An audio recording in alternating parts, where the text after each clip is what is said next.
ça c'est moi qui ai travaillé là-dessus, parce que il y en a 1000 fois plus en fait que dans l'écorce terrestre. Hein. Donc c'est intéressant aussi d'aller rechercher, même s'il n'y en a pas beaucoup. C'est le deuxième élément métallique en abondance derrière le molybdène. Bien avant les fers, les nickels, les cuivres, tout ce que vous voulez. Bon.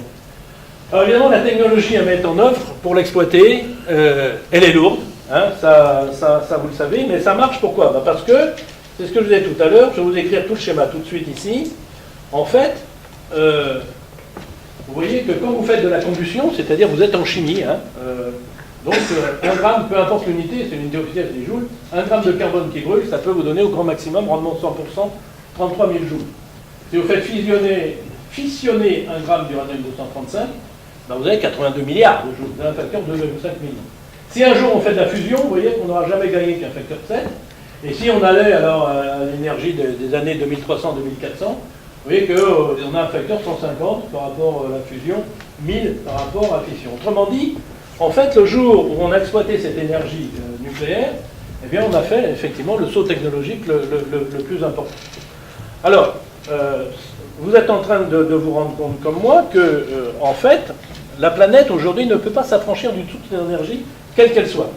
Et on doit plus militer, effectivement, d'avoir un nucléaire sûr que de supprimer le nucléaire, parce que ces pays-là ne vont pas le supprimer. Alors, je vais passer assez vite là-dessus. Effectivement, en France, on a 58 unités pour l'instant. Hein. Donc, je passe sur les schémas, c'est pas très intéressant. Le réacteur de demain, je vais vous en parler. Donc, c'est le premier est en Finlande. Hein. Il est à peu près terminé déjà. Hein. J'ai lu l'autre jour un document, il est à peu près terminé. Et la France, donc c'est 2016, on pourra en reparler des soi-disant retards de cette EPR.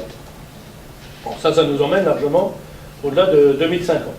Et puis alors après, vous avez ce qu'on appelle les réacteurs dont je vous parlais tout à l'heure, de 4e génération, dont 3 d'entre eux, ceux qui sont en rouge ici avec le mot face, en fait, font effectivement, c'est même une source d'énergie renouvelable, c'est drôle à dire ça comme ça, mais en fait reproduisent plus de combustible qu'ils n'en consomment. Mais pour l'instant, on n'a pas grand-chose sur ces réacteurs-là, même si nous, on en avait construit un qui s'appelait Super Phoenix. Alors vous avez ITER, et ITER, alors prototype, on me dit même que c'est même pas un prototype, c'est un outil qui doit montrer la faisabilité industrielle. Donc, vous voyez que c'est pas demain qu'on va faire des réacteurs à fusion. En termes de déchets, c'est pas mieux, pour moi, personnellement, c'est pas mieux que la fusion. On parlait beaucoup de ces réacteurs à fusion quand on les a développés à multiplier par 11 en France. Hein. On est passé de 50 milliards de kilowattheures à 547. On a même, vous voyez, aujourd'hui, on fait plus de classique et d'hydraulique qu'il y a 50 ans. Mais évidemment, il faut trouver les 547. Hein. On a coutume de dire qu'aujourd'hui, les pertes en ligne, si vous voulez, c'est l'équivalent de toute la production d'il y a 50 ans. C'est une progression qu'on peut regretter, mais qui est comme ça. Quand vous regardez les pics, ce qu'on appelle la puissance maximale appelée par le réseau, hein, vous entendez ça de temps en temps, c'est les records. Vous voyez qu'on est sur 60 ans à 4,5% en moyenne hein, d'augmentation. Et si vous prenez le dernier record, c'est très instructif, le dernier record, c'était le 15 décembre 2010. Pas très loin d'aujourd'hui, hein, mais vous êtes plus mauvais hein, l'année dernière. Hein. Vous voyez, on est monté à 96 350 mégawatts, ici, et à 4 heures du matin. Alors c'est pour ça que je parlais d'alerte énergie, c'est assez curieux, vous pouvez regarder toutes les courbes, c'est toujours à 19h. C'est pas à 18h45 ou à 19h15, toujours à 19h. Et 3, 4 heures, 5 heures du matin, c'est le minimum. Ces courbes-là, vous les avez hein, sur Internet, vous pouvez les voir, vous verrez que je ne vous raconte pas d'histoire. Ce minimum que vous voyez là, 75 487, si vous reprenez la courbe, vous apercevez que c'était le maximum, le pic il y a 8 ans. Donc le pic il y a 8 ans, c'est le minimum de ce qu'on a consommé l'année dernière quand il faisait froid. Et 96 350, ça veut dire qu'on importe ce jour-là au moins 10 réacteurs nucléaires, hein, 13 300 MW. Hein, donc il faut les trouver. Alors qui est-ce qui nous les donne? Eh bien les pays qui effectivement développent du gaz. Vous avez tout à l'heure, des pays qui ont beaucoup de centrales thermiques à gaz, qui peuvent donc les faire tourner ces jours-là au maximum, donc en particulier l'Allemagne. Mais il faut savoir que l'Allemagne, depuis le mois de mars, a décidé de sortir du nucléaire. D'exportatrice, elle est devenue importatrice, même cet été. Hein. Donc ça veut dire que cet hiver, en gros, sinon on a besoin d'électricité parce qu'il fait froid, il ne fera pas plus 15 en Allemagne. Hein. Donc ça veut dire qu'ils ne vont plus nous fournir d'électricité, et on ne sait pas qui va nous fournir de l'électricité. 13 300 mégawatts quand même, c'est vrai qu'il y a intérêt à faire des alertes énergie. Hein. Alors, on a parlé beaucoup de cette EPR, en particulier qu'il avait pris beaucoup de retard, je dirai un mot là-dessus tout à l'heure. Donc je vous mets des photos qui sont des photos d'aujourd'hui. Donc vous voyez que 86% quand même du génie civil est terminé. Alors moi je suis ça de près hein, dans la commission, comme je vous l'ai dit. Vous entendez parler de temps en temps de fissures, etc. Mais quand vous discutez, même avec l'autorité de sûreté nucléaire, on vous dit oui mais ça, bon, quand on fait du béton, bon, bien sûr, ce qu'on demande simplement, c'est qu'ils reprennent ces travaux et puis qu'ils améliorent, mais on n'a pas de crainte. Vous retrouvez la double enceinte ici, donc autour du réacteur. Hein, il y a deux grosses enceintes, ça fait plus d'1 mètre d'épaisseur. Hein, et donc ça c'est le bâtiment qu'on est en train de construire. Vous voyez que la salle des machines, elle est derrière, et les bâtiments annexes, ils sont là-haut. Alors vous voyez que la station de pompage, donc en août, elle était à peu près terminée. Ferraillage, donc des bâtiments de sauvegarde, c'est ce dont je vous parlais, et qu'on va étancher les pieds. Alors vous voyez quand même, c'est 15 millions d'heures de travail. On va dire, c'est quand même pas rien. Hein. Vous retrouvez les 400 000 mètres cubes de béton, c'est le million de tonnes dont je vous parlais tout à l'heure. Bon, ça fait quand même 1 million de mètres carrés de surface coffrée. Vous voyez que même les alternateurs, ben, ils sont en train d'être livrés. Je vais vous montrer une autre photo. Donc c'est un chantier qui avance bien. Alors on est en haut, effectivement, on va bientôt poser la coupole, je veux dire, et puis on était en train de poser le pont roulant, parce qu'avant de fermer, évidemment, on met le pont roulant ici au-dessus. Et vous voyez que le bâtiment même d'exploitation, il est terminé ici. Donc voilà ce que ça donne, la vue de loin. Alors ça, c'est la coupole qu'on va venir mettre ici quand on va terminer, voilà, par-dessus. Vous voyez que la falaise, elle est là. Hein. Quand même, franchement, là, on peut le mettre là. Ou alors, il faut faire des bâtiments étanches. Comme j'ai dit, dans le nucléaire, on sait faire des bâtiments étanches, parce que si nos sous-marins nucléaires n'étaient pas étanches, ils iraient pas loin. Hein. Bon. Donc, et vous voyez, après, on ouvrira ici, voilà, l'eau qui arrivera pour faire le refroidissement. On cassera ça, en fait, et la station de pompage est ici. Alors, on est en dessous le dôme, là. Vous voyez, donc ça, c'est voilà, ça, des machines. Vous voyez quand même que c'est bien avancé.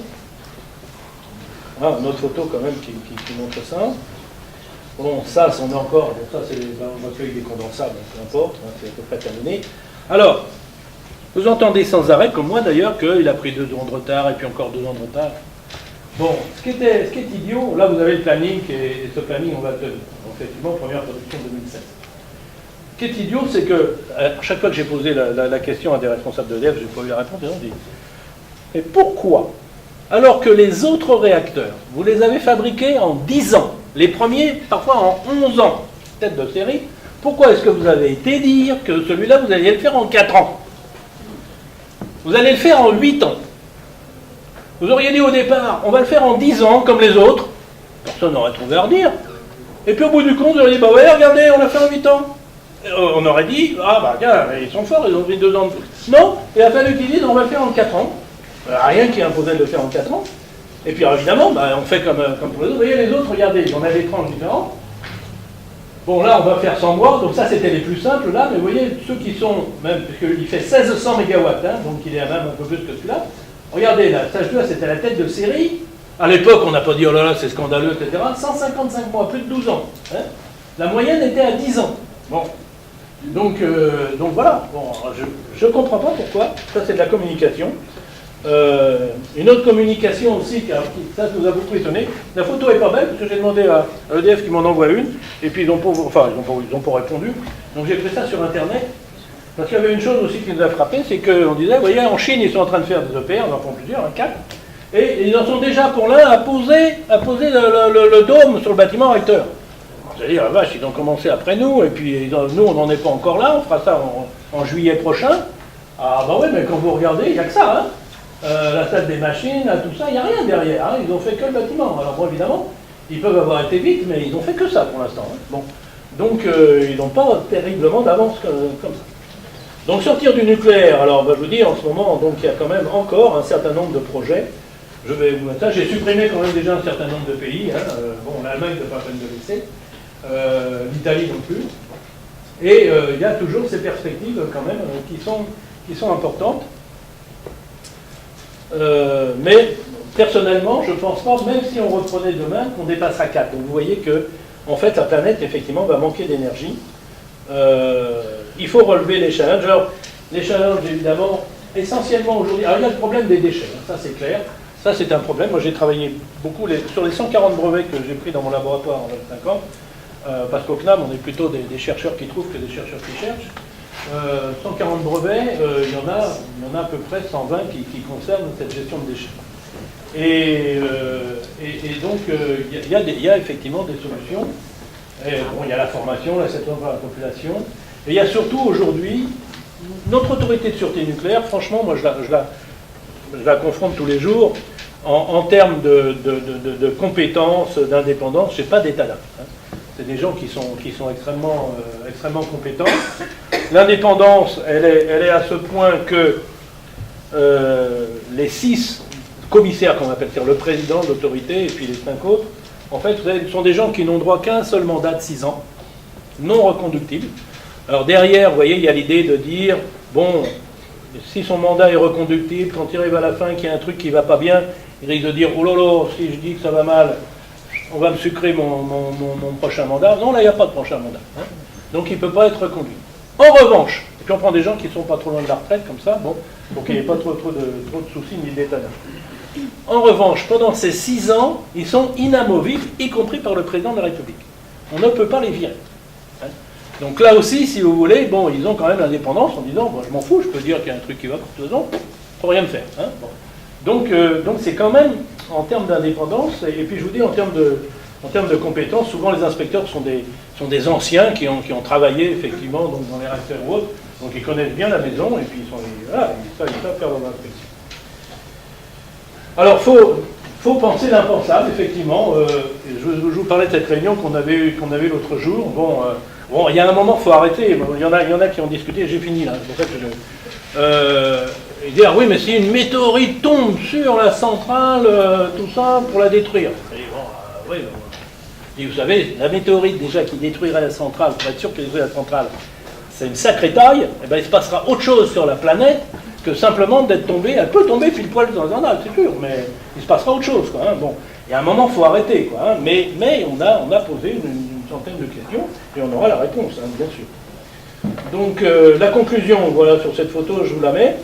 Mais bon, ça, c'est ce que je pense, mais à l'appui de ce que je vous ai dit, la planète ne s'affranchira pas du nucléaire. Il est donc indispensable de tirer les enseignements des accidents du Japon. C'est pas faire un cocorico que de dire que nos réacteurs sont parmi les plus sûrs. Notre autorité de sûreté nucléaire est reconnue sur un plan international pour ses compétences et son indépendance. Mais il faut envisager effectivement les scénarios de l'impensable et s'en protéger, même si ça a un coût. Hein. Et quand vous regardez, évidemment, l'avantage nucléaire, c'est qu'il produit beaucoup de kilowattheures. Vous voyez, une dépense d'1 milliard d'euros correspond à une augmentation du kilowattheure. Alors, ça veut dire quoi sur 10 ans? Ça veut dire sur un amortissement de 10 ans. Si votre centrale, elle fait 20 ans, 30 ans, 40 ans, vous divisez ça par 2, 3, 4. Hein. Mais même sur 10 ans, ça fait 0,02 centimes d'euros. Hein. Donc, comme on disait toujours, et c'est le mot de la fin, l'assurance n'est chère qu'avant l'accident. Hein. Mais donc, ça veut dire qu'il ne faut pas qu'on nous dise ça coûte cher, etc. Il faut mettre les moyens qu'il faut.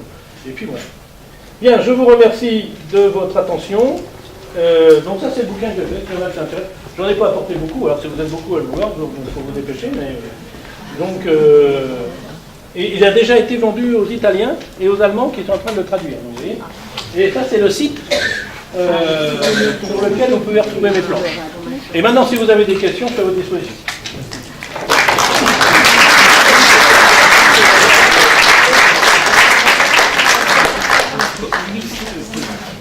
Il y a des questions?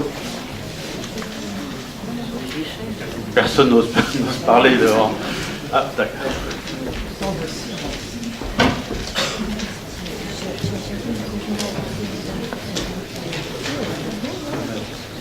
Merci pour la conférence. Et vraiment un compte rendu très exhaustif. Oui, j'avais juste une petite question. C'est à propos de l'ITER. Est-ce qu'on a fait des progrès dans la maîtrise de la fusion? Et est-ce que la fusion produit des déchets à longue période? Et justement, pour le stockage des déchets à longue période, est-ce que maintenant, on a fait aussi des progrès pour le labo souterrain? Alors, donc il y a plusieurs questions dans... C'est toujours mon ça. Ah bah non, je l'avais pas pris, il y a plus d'un Bon, vous m'entendez toujours, ça va? Donc, donc je réponds d'abord sur la question d'ITER, après je vous répondrai sur les déchets. Encore une fois, je vous donne mon opinion personnelle. Hein. Donc sur ITER, en fait, vous savez qu'on est maintenant à 16 milliards d'euros. C'est quand même une dépense qui est assez considérable.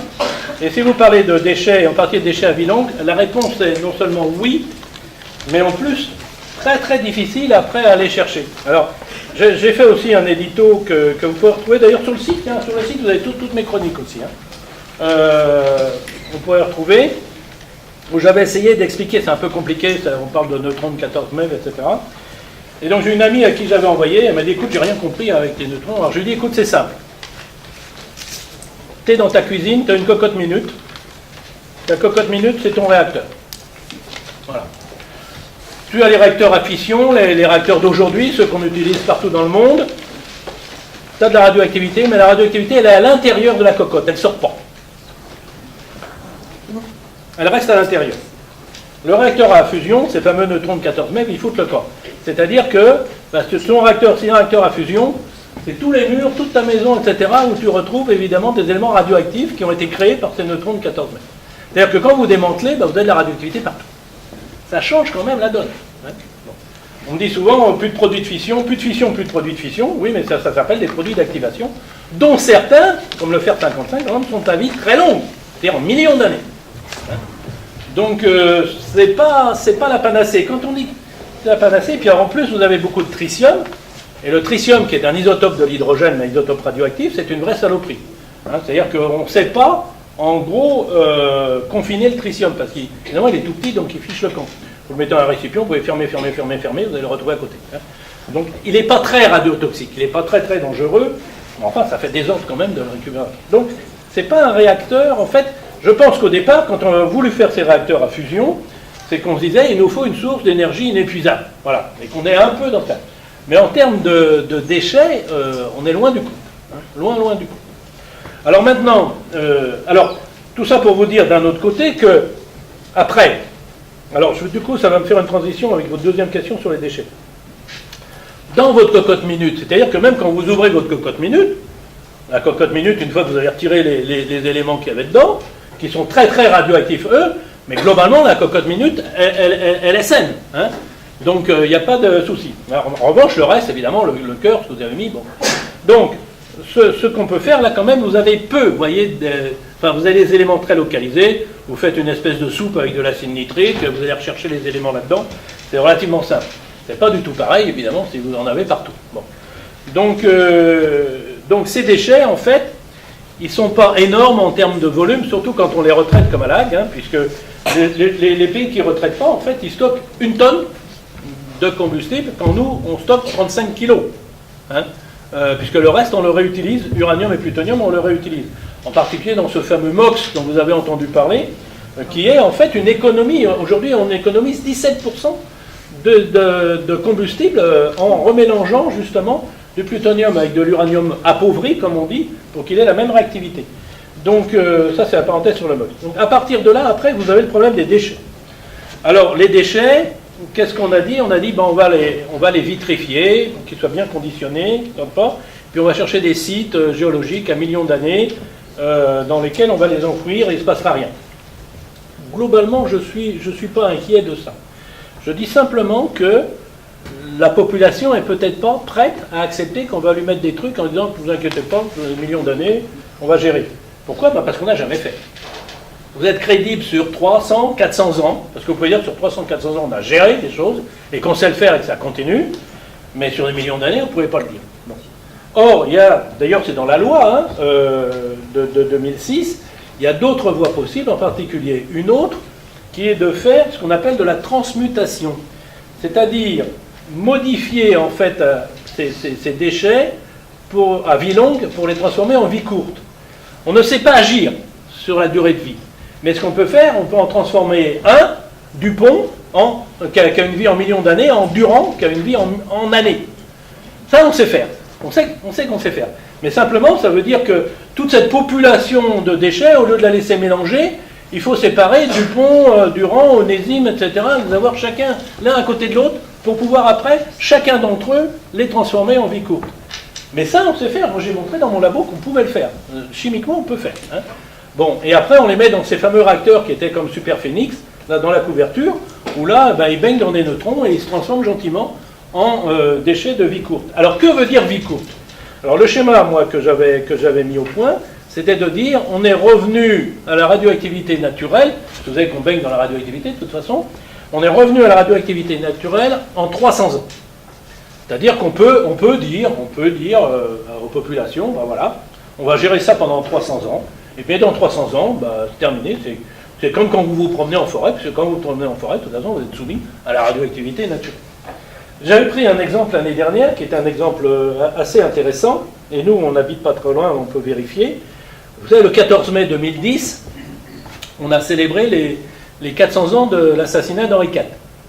14 mai 1610. Rue de la Ferronnerie à Paris, au numéro 11. Et bien, quand vous allez rue de la Ferronnerie, c'est vers Châtelet-Léal, vous regardez la rue, je suis sûr que les acteurs d'il y a 400 ans reviennent, ils ne sont pas dépaysés. Hein. La rue, elle n'a pas changé. Hein. D'abord, c'est une rue piétonne, déjà. Dans le fond, vous voyez les Tuileries n'ont pas trop changé que ça. Bon, alors les boutiques, évidemment, c'est pas boutique de l'époque, mais déjà, il y avait des immeubles qui faisaient 3-4 étages. Rue étroite, hein, puisque c'est comme ça que ce pauvre carrosse il s'est trouvé embouteillé. Bon, la rue est toujours aussi étroite, mais sauf qu'il n'y a plus de carrosse, ni d'automobile, donc c'est calme quand même. Donc vous voyez, je veux dire, 400 ans après, vous avez Ravaillac, Henri IV, les gardes du corps, le cocher, tout ça, les chevaux, ils reviennent, ils ne sont pas dépaysés. Hein. Bon, alors il y a le bruit de la rue derrière, c'est le Sébastien qui est pas loin, bon, d'accord. Bon, il y a une petite entrée du RER, mais on ne la voit pas de la rue, donc en plus c'est une entrée seulement ascenseur, donc c'est très étroit, mais on ne la voit pas en plus. Franchement, vous êtes dans ce décor-là, si un jour vous y allez, vous pouvez voir, vous n'êtes pas dépaysé. Hein. Donc vous voyez, 400 ans, voilà, c'est à l'échelle humaine, c'est quelque chose qu'on comprend très bien. Mais millions d'années, bon, même si on peut penser qu'ils ont raison, c'est quand même assez compliqué à imaginer. Or, il y a effectivement la solution, donc après, il faut la volonté évidemment pour modifier tout ça. Mais je me suis toujours battu là-dessus, même quand j'étais jeune. Hein, moi, j'ai commencé dans les années 75, j'étais jeune chercheur, alors je me faisais balayer, en mon jeune ami, si vous êtes aussi fort que ça, on verra ce que vous saurez faire dans quelques années. Bon. Mais la solution, effectivement, existe. Je suis en train de refaire une chronique sur le réacteur de 4e génération. C'est mon travail du week-end, là, parce qu'on m'a demandé ça pour dimanche soir. Donc je n'ai pas commencé, c'est pas le temps. Mais donc si vous allez, après elle sera sur le site, vous la retrouverez, vous pourrez voir ce que je pense des déchets et de ces réacteurs. Ma question concerne le stockage. Ma question concerne le stockage. Voilà, on vient d'en Est-ce un problème de... Non mais le stockage de l'énergie. Ah, le stockage de l'énergie. Est-ce que c'est un problème de coût ou un problème de volume? Je crois savoir qu'actuellement on sait stocker l'énergie dans des supercondensateurs pour le monde spatial. Est-ce qu'on peut le développer pour le monde habituel, le monde que l'on vit? Alors, je vais vous faire ma réponse, qui n'est pas une réponse de Normand, d'une seule Normand, qui est la suivante. Parce que des fois, dans ces conférences, on me dit, dites donc, on va sortir de là complètement traumatisé pour l'avenir et tout ça. Qu'est-ce que vous pourriez nous dire pour nous remonter le moral? Alors, je dis, ben voilà, le cerveau humain n'a pas de limite. Le cerveau humain, l'intelligence humaine n'a pas de limite. La limite, c'est le fric. Parce que le fric, c'est le travail des hommes, et il y a un certain nombre d'hommes, et il y a le travail, et donc il y a une limite à ça. Hein. Bon, on voit bien quand on fait des bulles spéculatives, de toute façon, ça retombe, parce que ça, c'est pas le fric du travail des hommes. Bon, donc, vous allez bien comprendre, parce que beaucoup d'entre vous sont de ma génération, lorsque, en 1960, Kennedy a dit « Je veux envoyer un Américain sur la Lune. Ça coûte ce que ça coûte, je m'en fous, je paye. » Eh bien, 9 ans après, il y avait un homme sur la Lune. Alors, quand je raconte ça à des jeunes, hein, des étudiants et tout ça, ils ne comprennent pas parce que pour eux, c'est banal. Hein. On leur dirait demain, on va sur Mars, sur Neptune, ils diraient bon, ok, c'est bon, quoi. Hein, bon. Souvenez-vous, à l'époque, quand on disait on va mettre un homme sur la Lune, c'était impensable, inimaginable. Qu'est-ce qui s'est passé en Amérique? Il avait dit, je mets le fric qu'il faut, je vous dis que je vais. Ben, les meilleurs cerveaux, évidemment, ont dit qu'un j'ai là une filière, je vais pouvoir m'épanouir, je ne vais pas être emmerdé parce qu'on ne va pas me dire, oh mais non, mais là on n'a plus d'argent, tout ça, on a tout l'argent qu'il faut. Et 9 ans après, il y avait un homme sur la Lune. Si au lieu de dire ça, par exemple, à cette époque-là ou à un autre moment, on avait dit, ça coûte ce que ça coûte, mais je veux qu'avant 10 ans, on sache stocker l'énergie à grande échelle, il y a belle lurette qu'on saurait stocker l'énergie à grande échelle. c'est un problème de volonté politique. Alors évidemment, alors c'est amusant parce que j'en avais discuté avec mon co-auteur quand on avait fait le bouquin, et vous verrez, il y a un chapitre qui, enfin vous verrez si vous l'achetez, qui, je ne cherche pas à vous le vendre, hein, parce que moi je touche 75 centimes d'euros par livre. Hein. Donc, bon voilà, donc je veux dire, faites ce que vous voulez. Hein. Si soit ça vous intéresse de lire, de voir, mais autrement, franchement, c'est pas ce que j'ai gagné. Bon. Donc faites ce que vous voulez. Et qui s'appelle le Sputnik Moment. Parce que Obama a repris ça, à un moment donné, dans son discours. C'est-à-dire qu'à l'époque, si vous voulez, comme les Américains, qui sont toujours d'ailleurs les meilleurs, les plus beaux, les plus grands et les premiers, ils s'étaient fait distancer par les Russes, il fallait que, voilà, ils fassent une action d'éclat, plus fort que les autres. Et donc, bon, parce que l'argent, c'est quand même l'argent du contribuable, même américain. Donc il fallait que le politique lui dise, voilà, l'enjeu derrière, il est celui-là, on va redevenir les premiers. Bon, alors d'accord, ok, bon, et ils sont redevenus les premiers d'ailleurs. Et voilà, il faut qu'un politique comprenne que le jeu vaut la chandelle. Hein, et à ce moment-là, il faut qu'il convainque aussi tous les contribuables qu'effectivement, on va investir des milliards là-dedans, mais que c'est l'avenir des renouvelables. Parce que l'avenir des renouvelables, il est là, il n'est pas ailleurs. Donc voilà, jusque-là, on a beau faire des Copenhague, des Cancun, tout ce que vous voulez, c'est la seule décision intelligente à prendre, c'était celle-là, elle n'a jamais été prise. Hein. Pourtant, si tous les pays s'y mettaient, ben voilà, on saurait faire. Hein. Donc voilà ma réponse. Je ne sais pas si elle vous satisfait, mais enfin, en tout cas, c'est ce que je pense profondément.